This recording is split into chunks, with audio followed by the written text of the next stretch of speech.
স্রষ্টা বলেছেন, তুমি যাকেই আমার চেয়ে বেশি ভালোবাসবে তাকেই আমি তোমার কাছ থেকে দূরে নিয়ে যাব এবং তোমাকে একা করেই রাখব।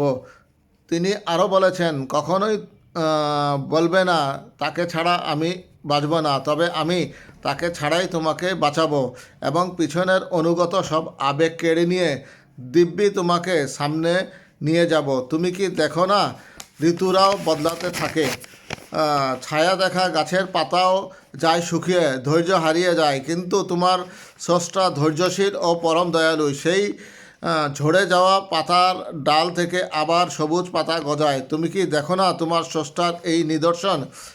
যে মানুষটাকে তুমি তোমার নিজের অংশ ভাবতে, সেই মানুষটাই একদিন অচেনা হয়ে যায়, তোমার মন ভেঙে যায়, এমনকি তোমার বন্ধুও শত্রুতে পরিণত হয়, আর শত্রুও খানিক সময় পরে পরিণত হয় তোমার বন্ধুতে। যেই মানুষটিকে নিজের জীবনের চেয়ে বেশি ভালোবাসতে, সেও প্রতারণা করে।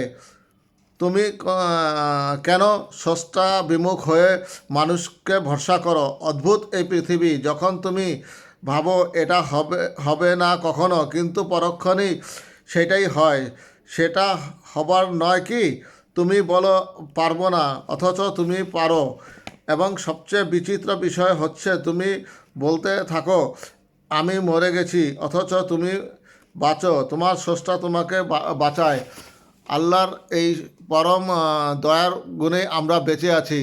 অবশ্যই আমরা আল্লাহর প্রতি অনুগত থাকব এবং স্রষ্টার প্রতি কৃতজ্ঞ থাকব।